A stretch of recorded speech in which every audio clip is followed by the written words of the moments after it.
Today on Don's Dirt, I'm sitting down with Jason Smith. Jason was a deer producer and ran a successful hunting operation until the CFIA stepped onto his farm and accused his herd of carrying disease. From that moment on, Jason was shut down. He was not allowed to buy or sell animals, and his entire operation was wiped out. What happened to Jason didn't just cost him his livelihood, it changed how he sees the government oversight forever. On this episode, Jason shares his firsthand experience dealing with the CFIA, working with deer boards, and being a part of an industry that slowly lost control to regulation and bureaucracy. And now, as the new beef regulations are being proposed, Jason is sounding the alarm. He believes that what happened to the deer industry could very easily happen to the beef industry next. This is a conversation about government overreach, control, fear, and why Jason believes farmers need to pay attention before it's too late. You don't have to agree with everything that's said here, but you should absolutely hear it. If you value honest conversations with farmers, producers, and people who've lived through the consequences of policy decisions, please like and subscribe. It helps this show reach more people and keeps these stories from being buried. Let's get into it.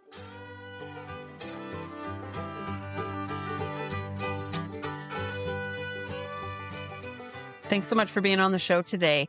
So I first met you at a producers meeting in Spruce View before Christmas, and we were chatting about the new CFIA rules, and you stood up and told your story. And as soon as I heard your story in that meeting about your deer farm, I was like, I have to get this guy on the show, and I want to tell your story, and I want to tell your story to the world because it's so sad, and it's such a real thing. And people were so upset about the ostriches, but I think, man, you had it happen with deer, and so thanks for being on the show today. So can you just introduce yourself to us today?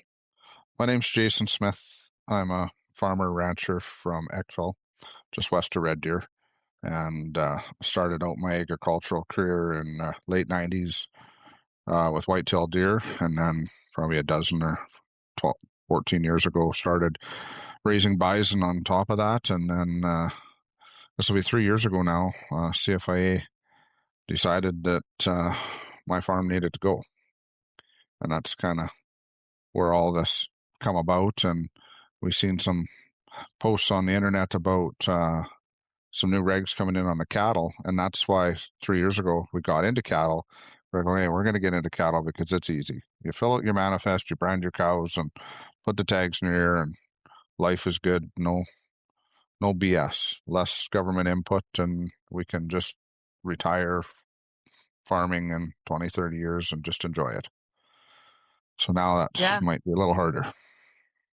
Yeah. So, okay. So to walk us through this journey. So you're into beef cows now. So that's kind of how you got awareness about the new rules and regulations that are coming down from the CFIA. And you've gone to I know that you've read the website. I know you're getting your information right from the CFIA website. It's not misinformation. It's just right from the source. And so, but what I'm really interested in hearing today is I want to hear your story. I want to hear how you got into deer, and then what happened with the CFIA and your deer, because it's a devastating story. When you told your story at our last meeting in Innisfail there, I sat beside your daughter and she was weeping, and I put my arm around her and I just held her, and like, this is a story that needs to be told. And it's not good. It's not okay. It's not right what happened on your farm. And so that's why you're here, and that's what I want to do. So how did it all start? So I guess late 90s, went snowmobiling in Revelstoke, BC, and with a mutual friend, and he had a friend that I had met, and he was a deer farmer. And by the time the trip was over, I was convinced that was my end to agriculture. Seemed interesting, lots of stuff. I was a hunter. It kind of just fit. So it progressed, and as most of the things I do, I try to inform myself of what's going on, and started going to banquets and all the publications they put on, the monthly meetings and whatever, and right away got involved in the boards, and within, I don't know, 5 or 6 years I was the president. So it was a good way to introduce the kids and the family into agriculture. We always had stuff to do with uncles and cousins and whatever. So this is where we started, and I think I bought about 6 or 8 deer, females to start with, and then a buck, and Okay. slowly grew from there. Can I just get some clarification? So you started going to banquets and things like that, and then you became the president of what? The Alberta Whitetail and Mule Deer Association. So, so the Elk Commission, they were a commission, we were an association. They have their own board of directors and zone members and stuff like that. So the Alberta Whitetail Mule Deer Association had the same thing.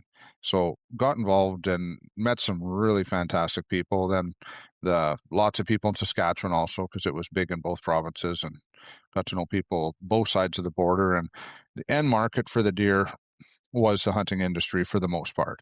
Like a lot of upstarts, there was a lot of breeding stocks being sold, but we all know that breeding stock isn't an industry. So that was the final goal for it. The meat wasn't a huge thing, does that were too old or to breed anymore. They produce 70 pounds of meat, so it wouldn't matter what you charge for it. There's not a lot in it. So that was kind of the direction that went. And I was involved with all the negotiations with Ralph Klein when he said that hunt ranches were abhorrent. Never heard that word until Ralph said it. But in the end, I felt Ralph was pretty good premier. So he didn't like what we were doing, but he did pretty good for the province. And I could see both sides of the fence, I guess. So we worked in Saskatchewan. And as my farm grew, it was in probably 2002. Good friend of mine, Dean, we decided to start a hunting business together. And we found some trade shows in the States and got on a plane and went down there and promoted something we'd never really done before. And in a couple of years, our business took right off. We were just kind of straightforward and honest with guys, and it worked out for us. And I would imagine 3 or 4 years into it, we had maybe the 5th year, we had 65 clients and just tearing the industry up, doing real well. And it was just a good thing to do. The family got involved, and as my daughters were being born, they got involved and at a very small age, and it was just a lot of fun. And as we progressed, I was working in an oil patch. That's what funded most of this, and decided that maybe I wanted to get a second species so that we could maybe get out of the oil patch one day. So that's when we got into bison. So, and there was only one of my daughters at the meeting there, but my wife and my 3 daughters are all very, very involved in the farm. And when the oldest daughter, who was at the meeting, Cassidy, got engaged and got married, well, her husband then became quite involved in the farm. So we spent all those years growing the farm, and then we bought land in Saskatchewan, started a hunting business in Saskatchewan in 2002, 2003, and grew that business and just had a lot of success. And lots of people in Saskatchewan and some in Alberta had the misfortune of probably in the last 8 years or 9 years getting CWD on their farm and the government taking them out. So what is CWD? It's chronic wasting disease, which is mad cow disease, BSE, Charles Jacobson's disease in humans, scrapies in sheep. It's all very, very, very similar. And of course, it's a disease they want to track and follow and make sure it's not getting out of hand. So I believe it was the mid to late 1800s that there was a huge scrapies outbreak in North America. And from what I understand, hundreds of thousands, millions of sheep had it and died. And back then there wasn't a lot of fences and certainly not a lot of biosecurity. And if that's where it came from, that's my belief. But I certainly wasn't around then, and I'm no scientist, but there was a lot of stuff happened. So it's been blamed on the game farmers. It's been blamed on a lot of things, but scrapies was around long before we were, from what I can. Or scrapies was around, BSE was around, and certainly CWD was around. So that's kind of been our nemesis all these years with the biosecurity on the farms and the traceability, the tags. So all our animals were serial numbered. We had to get permits to move them from farm to farm in Alberta. We had permits for everything. And to get an animal to Saskatchewan, you needed a federal permit, CFIA, then you need an Alberta provincial permit, then you need a Saskatchewan permit from Ag, and then you need a Saskatchewan permit from CERM or their wildlife officers. So it was a lot of work, and in the end, it put so much control on us that it just wiped the majority of the people out. The lot mom and pop operations like we're talking about here in the cattle industry. And I was one of the bigger deer guys. In the end, was probably one of the biggest left, and then they took us out. So on and on, they tracked all the animals had to be submitted once they were dead. So we'd cut the head off, or take in Saskatchewan, you'd take the brain stem, submit it for testing, and so we had literally thousands of animals off my farm over the years that are all tested negative, and that's just how it was. Back in Alberta, for a happy coincidence, we ended up putting a double fence around our deer farm to keep the cattle away, so they weren't rubbing on the page wire because it was so darn expensive to put it up. So then we got into bisons, then it was buffalo, and so we had no nose-to-nose contact from wild deer, wild elk, anything on the outside, or cattle for that matter, with our deer. So that's just kind of a small benefit we had with our farm. And we would haul hundreds of animals to Saskatchewan a year. They were hunted, they were tested, everything was done right. Me and Dean were actually the poster child for the Saskatchewan hunting industry, because most of the guys weren't submitting their heads. And we were submitting the heads because we wanted to do it right. If I got a disease problem, we want to do it right. No different than every cattle guy in Alberta. If something's going on, we're going to our vet. Our vets are obligated to report it. We don't want it. We want to do things as best to our ability. But where it all kind of hit the fan, and the government had, over the years, they put us under quarantine once or twice, saying we couldn't sell animals because some animal had contracted, that one of our animals we had sold to a different hunt ranch, because we sold to multiple ones, had CWD, and we always came through it because we just didn't really have a problem. So they contacted me, it'd be probably 3.5 years ago now, or maybe close to 3 years anyway. I think it was before Christmas, and said that they felt we had CWD. So we got into our initial conversations, and they said, well, one of the animals that, no, actually it was February now I think about it, because I hauled animals in the fall, and so it had been late August, early September, and sold to another hunt ranch. They didn't shoot the animals until February. So then they took the animals in and had them tested. Two of them had tested positive. So the CFIA inspector from Red Deer, we'll call him Mr. D, decided that they needed to have a chat with us, and they put my farm on quarantine. And he said under no chance that those animals could have contracted CWD in Saskatchewan and been that far along with their CWD when they tested them. And I said, well, I'm double fenced here at home. And I said, we just don't have skinny, distressed animals. Because when a deer gets CWD, they stick by the water bowls, they get skinny, they get distressed. It's just the way it is. So, and when we had sick animals on the farm, and it's kind of cruel to say, but the best way to treat them was with a .22 rifle and send the head in and get it tested. A deer seemed like once you noticed it was sick, it was quite sick, and it just wasn't worth taking a chance. So we made sure we were on top. We made sure that we didn't fool around, and we followed, what we felt were the things to do. So they guaranteed me that if it come out to my farm, they would point out 3, 6, 7, 8 animals that had CWD. So this Mr. D came out, and there was someone else with him, and I just can't remember who that person was at this point. And they inspected every animal on my farm. We looked at every tag, accounted for every animal. I had to have lists of what pens they were in, what pens they had been in, just the whole 9 yards. And we went through, and then they decided to have a little discussion 15 feet away from me. And when I was come back, I said, so which ones have CWD? And they said, well, we're not certain we know, but we know you have it, but we haven't been able to identify anybody looking at them.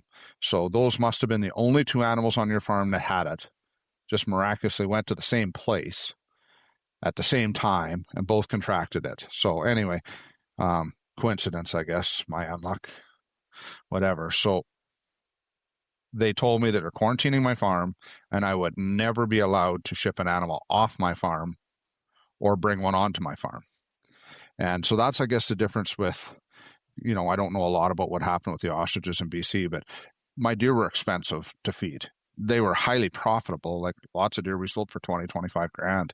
But they were expensive to feed. My feed bill a year was $200,000. So that was, it was a lot of money. So if I was never going to be allowed to sell them and I could never move them off, I just couldn't justify that expense. So we agreed to let them put them down, and my farm followed all the rules, so I qualified for compensation. So once we started on this compensation thing, they had to inspect the farm. They had to, like, a really in-depth inspection. They inspected my shops, my trailers, everything. Like, it was an anal probe like no other. It was one of the worst things that I've had to go through. The paperwork that my wife had to produce, the documents that we kept track of. We had to step into a bleach boot bath every day.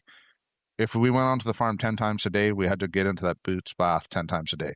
When a tractor had a load of feed on to take into the animals, we had to use a quad sprayer, because they said use a hand sprayer, but tires are big, and we had to have them soaked in this bleach solution for 30 minutes before you could bring them onto the farm. Like, the work was horrendous, the work that they did or that they insisted that we did to get onto the farm.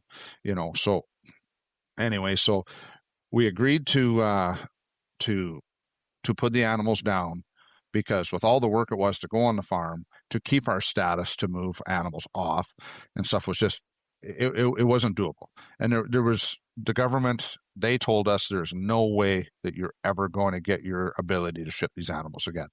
So, I said, well, what about suing? What about, challenging in court? What about feeding them for a year? And if nothing else dies or nothing else gets sick, well, then we've proven that they don't have CWD. He said, no, that's not good enough. I said, there's a live test in the United States. I said, what if I pay for the test? What if I pay to bring American veterinarians up, do the testing, ship the samples down, test them all? No, it's not good enough. And so from what I understand, I think like the live test was 99% or 98.8% effective, and the dead test is 99.9. Like, it's like 1% or 0.5% different. Like, it's minuscule. So like I said, well, if we come up and we test them and nothing tests positive, then let's wait 6 months, retest the whole herd, and if nothing tests positive again, then I will exempt myself from selling breeding stock, which was a pretty big deal for us. We sold 150, 200 grand worth of breeding stock a year. So we'll exempt ourselves from that, and we'll just take animals to our hunt ranch. And we guarantee that we'll kill them all within 4 months. If the hunters don't get them, we'll bring in a group of, whether it's fish and wildlife guys, a group of buddies, whatever, and every animal that goes on will come off. They'll be tested, whether we get paid for them or not, and we'll do that for the first couple of years. And if nothing tests positive, then we can go back to, life as usual. And no, that's not good enough. We know you have it. We're killing them all, or you're stuck with feeding them forever. So my hands were tied. I had nothing to do. So then it comes down is they don't want to kill them. They want you to kill them. So they forced me to come up with ways to do it. And of course, shooting was the only way. Do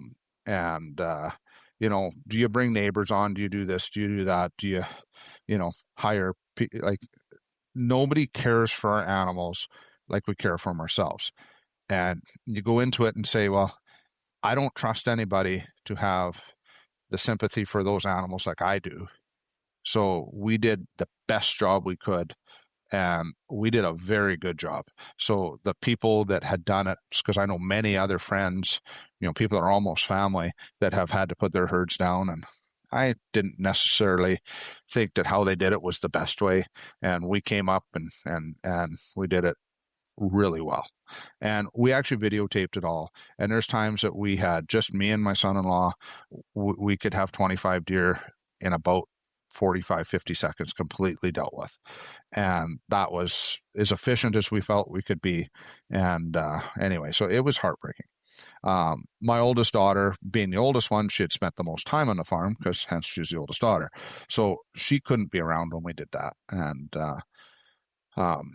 the youngest one, I guess, was the one that probably spent the most time helping with in the shooting. And that little fart at 13 years old would hook a chain around deer and drag them out into the rows and rows and rows of deer, dead deer. And it took 3 days to kill the 550 deer. It would come in the morning. We'd shoot at night, and then it'd come in the morning. But 13-year-old kid helping load clips for guns and wife helping load clips for guns and, dealing with the pools of blood and the just whatever. It's horrifying. Go watch a couple horror movies. We'll fit right in. So 3 days of doing this and getting all the animals out, CFIA taking over my farm, probably not anywhere to the situation that they did at the ostrich farm. The TV videos and the internet videos I've seen, is just horrendous what those guys did to those people. But they took over my, $400,000 shop and use my wash bay and, use this and use that. And, it stunk of bleach and all the other crap they had in there for weeks after, the blood on the gravel, I said, well, you guys, should clean up my gravel and haul it away and haul fresh. Oh, we can't do that. They wanted to bury the animals on my property, and I told them under no circumstances were they put in this. If you feel that they're that much of a threat, why would I dispose of your threat? Because the animals, I had them for years and years and years. They did not have CWD. I had a closed herd. I did not bring animals onto my farm to get CWD. So if they had it, they got it from the wild, which in turn, after they tested to 550 deer, not one animal tested positive. So through all this bullshit that we dealt with, all this horrendous stuff, the crying children, the crying wives, the crying father,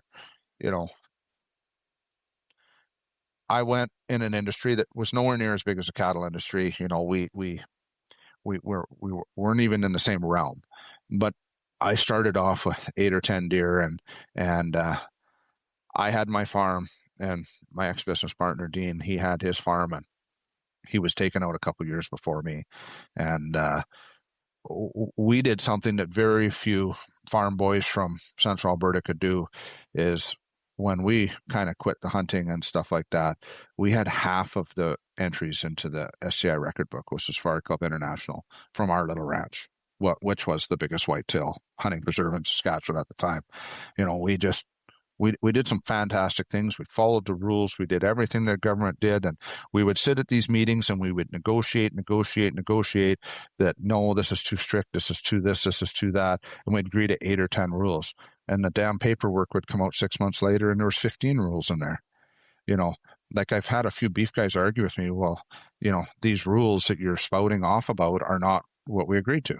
And I go, that's just normal. That's what the CFIA does. Like, I'm talking to cattle producers at some of these meetings that have been doing it 20, 30, 40, 50 years. And, I feel like a child amongst all these very educated and, from hard work and experience. But one thing I have as much experience on as probably most people in Central Alberta or whatever, and maybe in this country, is dealing with CFIA. And they're not good people. Like, one, I hate to talk pretty like this, but they're not that educated in a lot of respects. Like, they don't sit and have animal husbandry and raise these animals and work in their communities and do this and do that.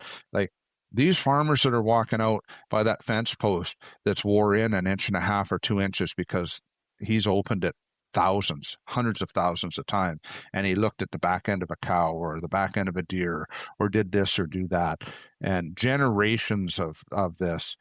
And then some jackass from Ottawa comes in, or hired by Ottawa, and now mostly they're not even hiring people that have lived in this country for very long.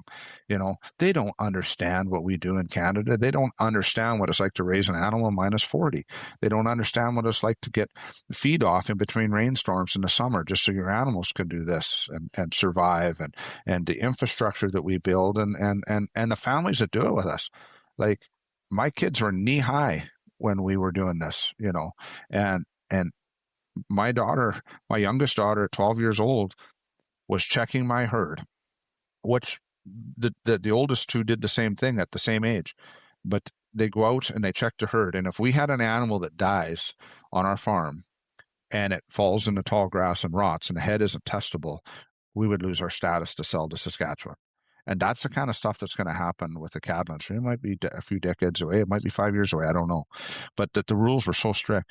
So that little girl drove out on a quad every day with a pair of binoculars and a little notepad, and she counted every deer on my farm every day. That's what we did. Hey, friend. friends on Don's Dirt. We get real about growing food, farming, homesteading, living free, and digging into the stuff that actually matters. If you're loving the dirt we're dishing out, don't forget to like, subscribe, and follow on your favorite social media platforms. That's how we keep growing this community of badass, soil-covered, chicken-loving, freedom-chasing humans. Like and subscribe to me on Instagram, YouTube, Spotify, Apple Podcasts, you name it. Come be part of the movement.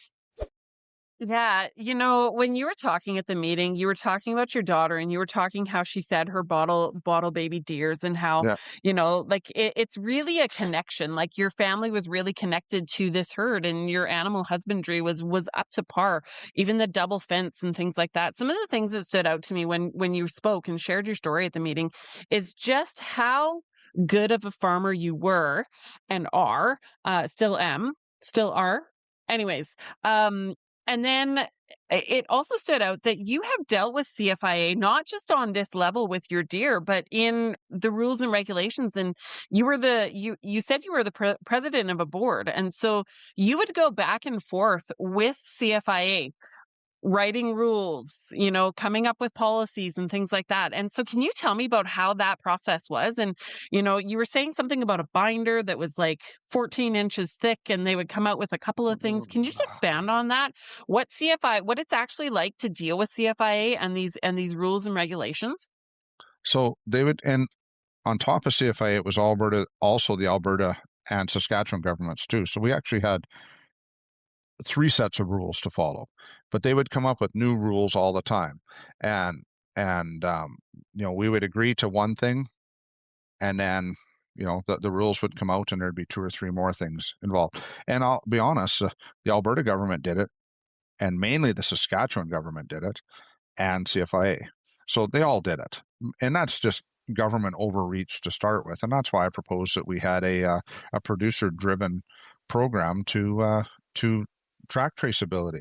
Because in all this stuff, and maybe I failed to say this at these meetings, is I'm not against traceability. Nobody's against traceability.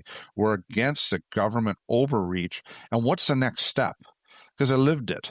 Like, the manuals and the work that we had to do to make all this work just got thicker every year. Whether it was the LIDA Act, was the Livestock Diversification Act, and I believe that was the Alberta government, or CERM in Saskatchewan, because on top of appeasing ag, then we had to appease the wild guys. Like it was just one step after another. And maybe back in the early 90s, late 80s, when kind of game farming got started, maybe there were some cowboys out there that didn't have good fences or stole the odd wild deer or whatever. But in the end, when I was in it, like the wild genetics were 10% of what our farm raised ones, just like some of these cattle guys, they're weaning calves that are just incredible. They got bulls that are amazing. You can tell that they've got 30 years of, cattle experience behind them and what they're doing, or whether it's a pig producer or a poultry guy that's just raises bigger chickens or does whatever. It's just the whole thing was all this experience and all these people. And then we have, whether it's CFIA coming in and adding another 3 pages to the documents, or the Alberta government doing the same thing. But producers were just always a half a step behind, and they talk about, this is something I've seen a lot, and I think you've taken a little grief over this too, is anything that I've spoke about, I've just read off the CFIA website. Just plain, simple. It's sometimes not always easy to find because they're really good at making it a little obscure. So we're reading off the websites, and we're reading the rules that are there, the things we have to follow. But what these groups agreed to, 6 months ago or 2 years ago or whatever, aren't necessarily the rules that are in there. And these producers are always playing catch up.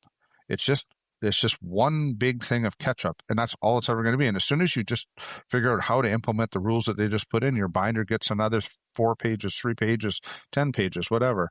And we're modeling ourselves after the European Union. And I said this a few times, like, oh my God, that's, and I guess I'm just going to say it, like, it's asking the retarded kid down the street to freaking do your taxes.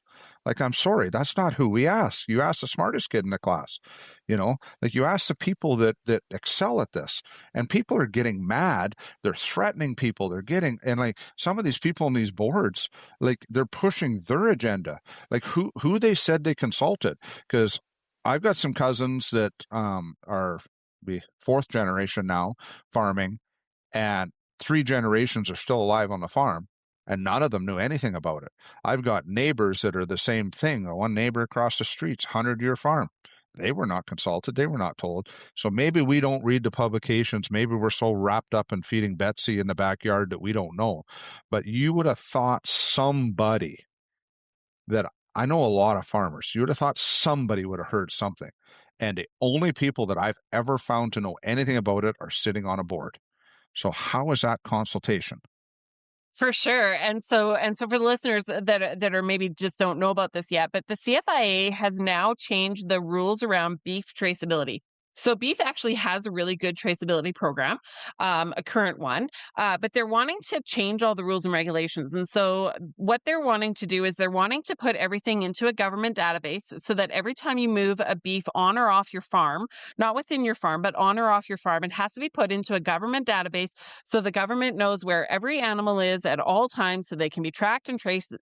And so if you think about especially like the rodeo situation or like rodeos or cattle shows or our small auction markets, they want to know where all these animals came into contact with one another and left. And they just want to know exactly where every animal is at all times. And it's government overreach. There is a current system that works, that is in place, but you're right. No one knew about this. And so when I got the call to say, hey, Dawn, like these new rules and regulations are coming into place, they're pretty invasive and pretty, like not what the farmers want, and it's going to hurt the small farmers. That's the part of the issue as well, is that these new rules and regulations, yeah, maybe the big guys can absorb it, but the small mom and pop farms cannot handle it. I was talking to an older farmer, and he said, I barely know how to run a computer, let alone track and trace every animal into the computer on my 40 head of beef. He just doesn't want to do it. He can't do it. It's just not within the realm of possibility. And so what do you think that these new rules and regulations will do to the smaller producer? Well, I think it's going to push a lot of them out because I'm 51 and I'm a young farmer. I am a young rancher. And, I had to have my wife figure the computer out for me to come on your podcast tonight. Like, this is not something that's my wheelhouse, but my wife's pretty good at this stuff. Could we manage what's there? Probably. But my daughter was chatting with a couple people the other day, and the one guy's in his 60s and said the same thing you just did. Doesn't know how to do it. Doesn't, and you mess up on one number or whatever, and you're sending stuff in, and it has to be submitted by a computer, from what I understand. So he just said, "I'll just sell my cows." So there we are, somebody that's in his mid 60s. So he doesn't have a kid that wants to farm, but he's got grandkids coming up. And you know what? Maybe one of them wants to grab the horns, but he needs 5 or 8 more years, and like that's what's going to happen. And then with the big corporations, whether it's the Hutterite colonies or some of these 20,000 acre farms, and there's 2 or 3 big private farms too, they just eat up all this land and then it's gone. And instead of one family every 2 miles raising children on the farm and doing this and doing that, there's a family every 10 miles that's actually raising it on a farm, or every 15 miles or whatever. The number of farm families in town is just less and less and less. Like, I don't know how many times that here are kids that come home with one of my kids. Oh my God, can I come handle cattle or help handle the bison? They just want to help because they don't have any of these experience. They just come out and think, oh, this is so great, this is so wonderful. And I encourage my kids to bring friends home. One, it's free help, and it's great.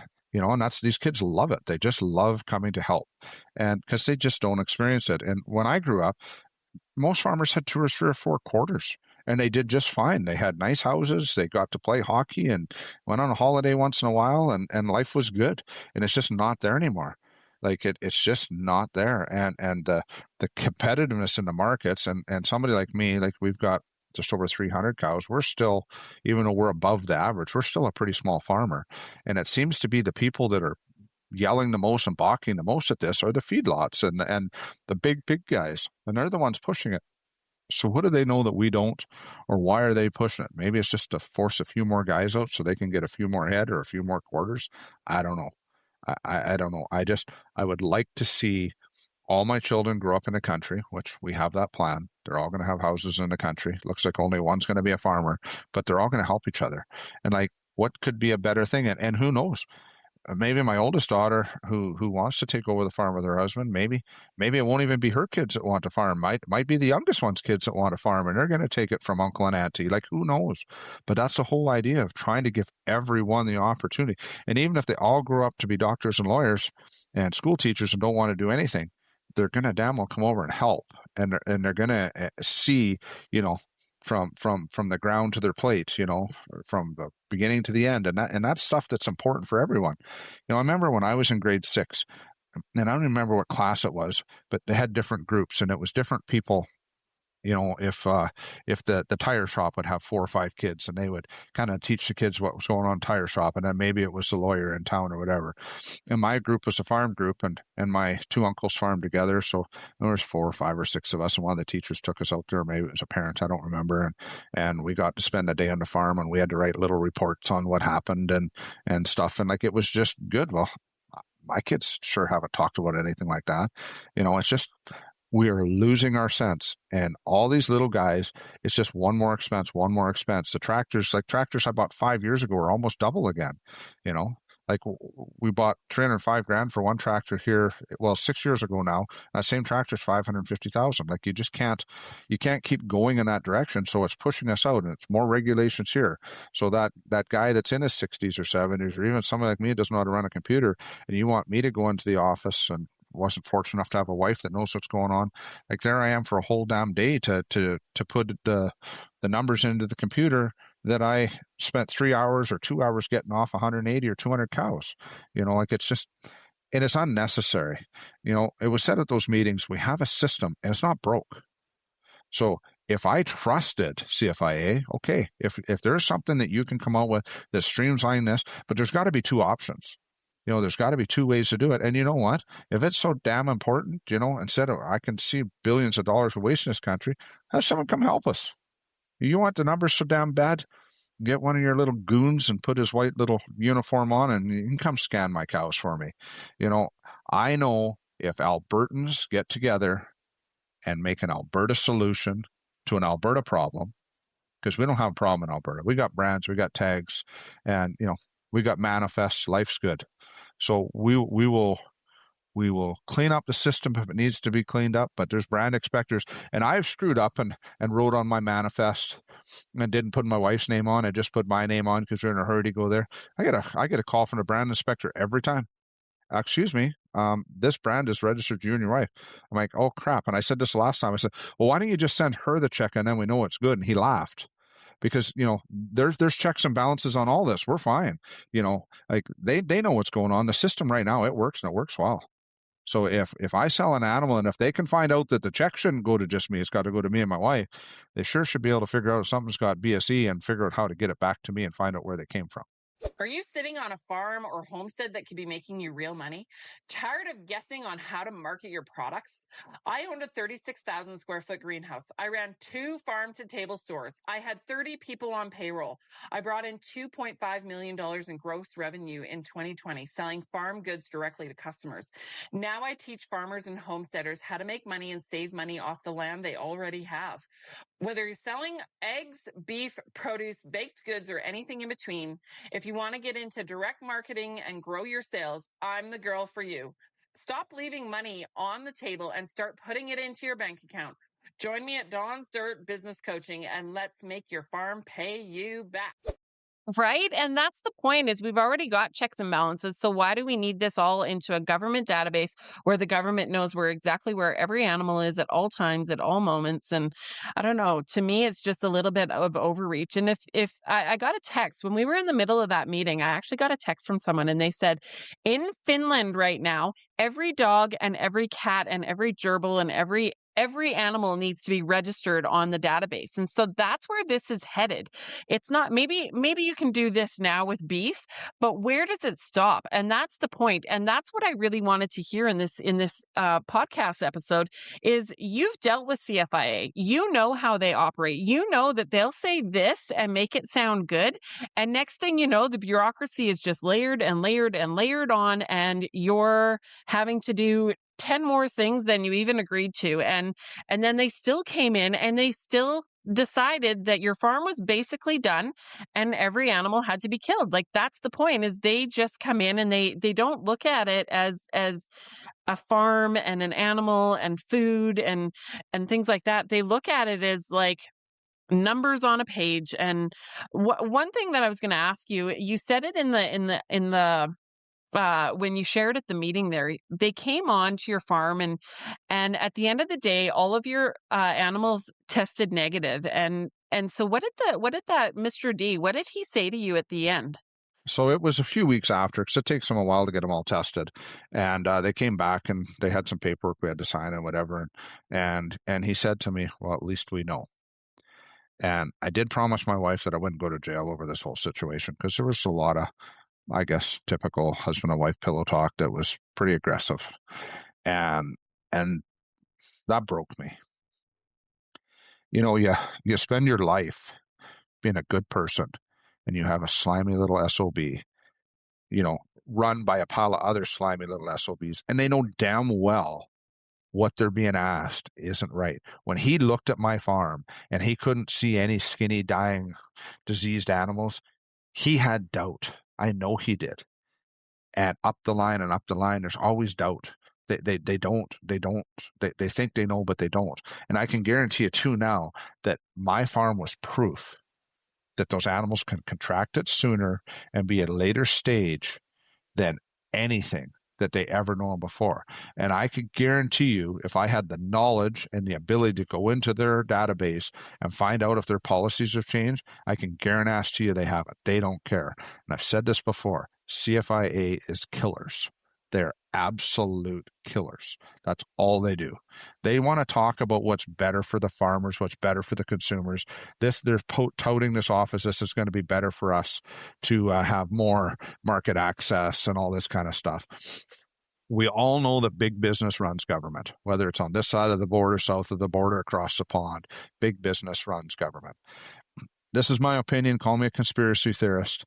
But if there's a cow comes up with BSE in Alberta again, and they shut that border down, do you honestly think if we can pinpoint what acre of land that cow grew up on and where his last fart and his last shit was, that they're going to open that border quicker? Because big business runs government. So all those wealthy stockyard owners and slaughter plant owners and feedlot owners, they're going to want that border closed for a year, maybe a year and a half, and they're going to buy all this cheap Canadian cattle, and they're going to put them on these feedlots that they already own in Alberta, because most of them are owned by people in the States. And once they're full of fat cattle, they're going to open that damn border, 50 cents on the dollar to us if we're lucky, and they're going to run them across the border, and they're going to get paid their margins, which they always do, and they're going to have an extra whatever, $2,000, $3,000, $4,000 an animal.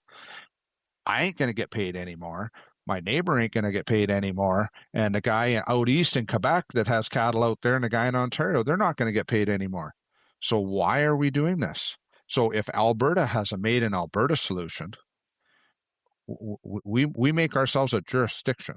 Let's have a made in Alberta. Let's do it. And, let's talk to our trading partners. And if there is somebody in the USDA that says this is going to make it better, but who in the USDA, what person came or what memo was sent that says, if you do this, we're going to give you better market access? I don't believe it. This is all about money. It's control for the government, and the borders are dictated on money. It is money, money, money. And that's, if everything was because of right and wrong and what made sense, you would still have your greenhouse. I'd still have my deer.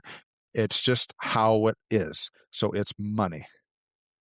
You're right. And that's the thing. And I've been calling it out for 10 years now. He who controls the food controls the people. And it's about power and control at the top.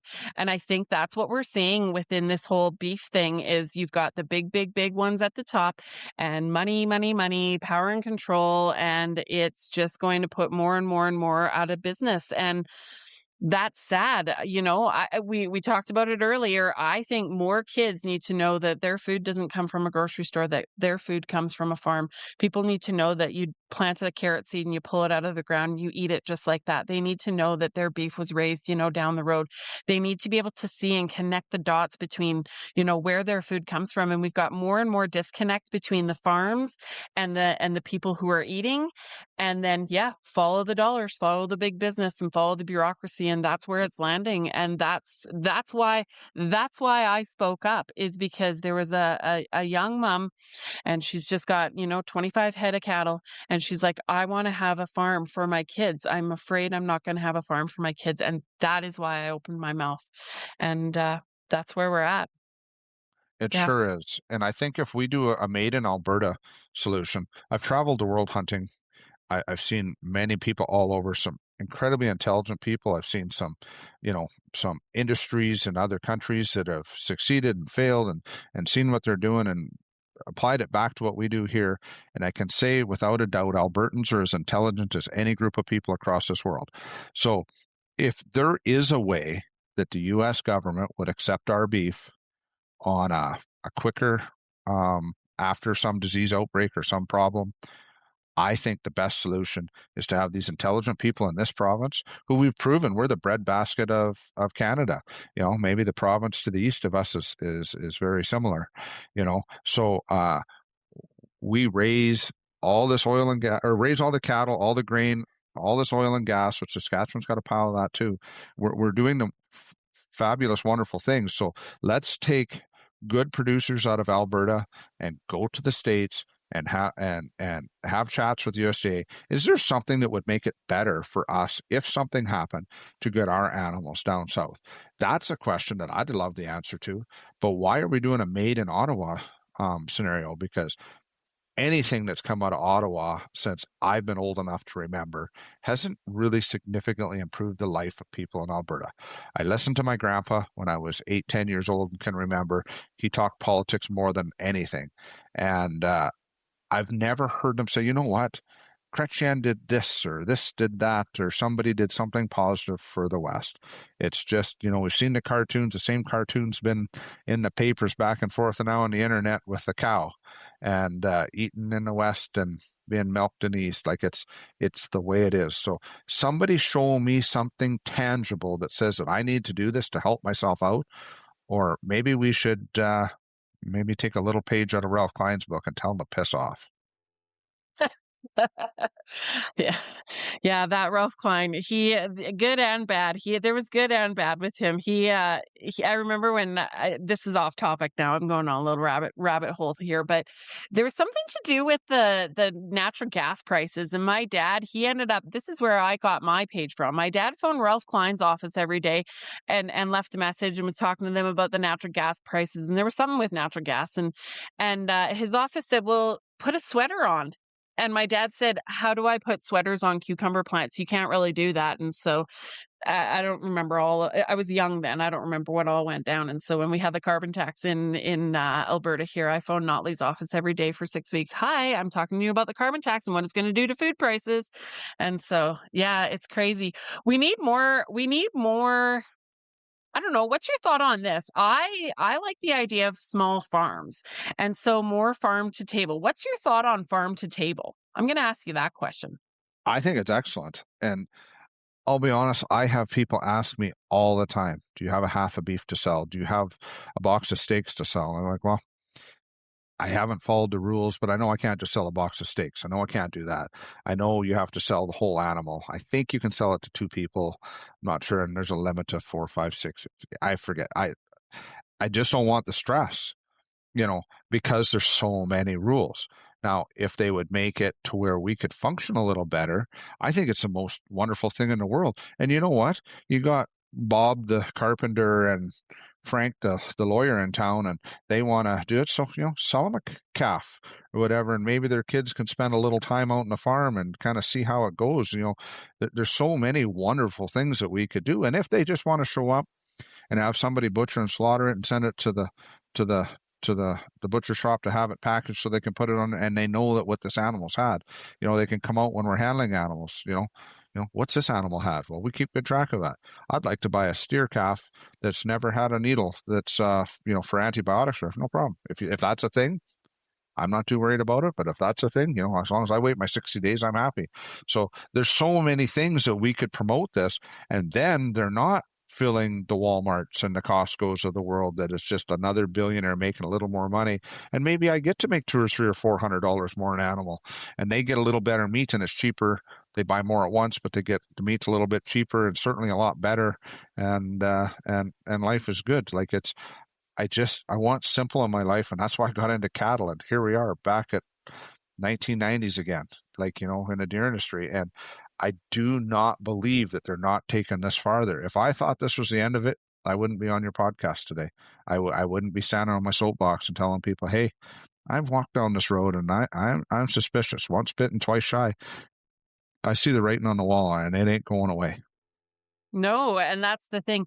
And with every industry as well, I think that's you when you talked about our grocery stores, I think it's the middlemen. It's the middlemen that make the money. It's the middlemen. That's where some of the money is to be made. The farmers get dictated their input costs and they get dictated pricing.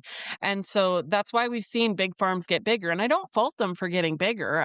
Because your margins are really thin in farming, but it's every step in between that. It's the packing plants, it's the warehouses, it's the grocery stores, and everyone takes their little piece of the pie, but the farmer gets, they get their price dictated to them in the first end, and then the consumer, they're paying high prices for stuff that, yeah, if we could somehow figure out how a better system or a different system of farm to table with the connection and I think that's where we need to go back to. We need to go back. I feel like we need to go back like 50 years to where the way farming was back then, when every farm had some dairy cows and some pigs and some chickens and some, a few of this and a few of that. Cause I don't know. That's just my thought. Well, that's how I grew up with my father was in the oil industry.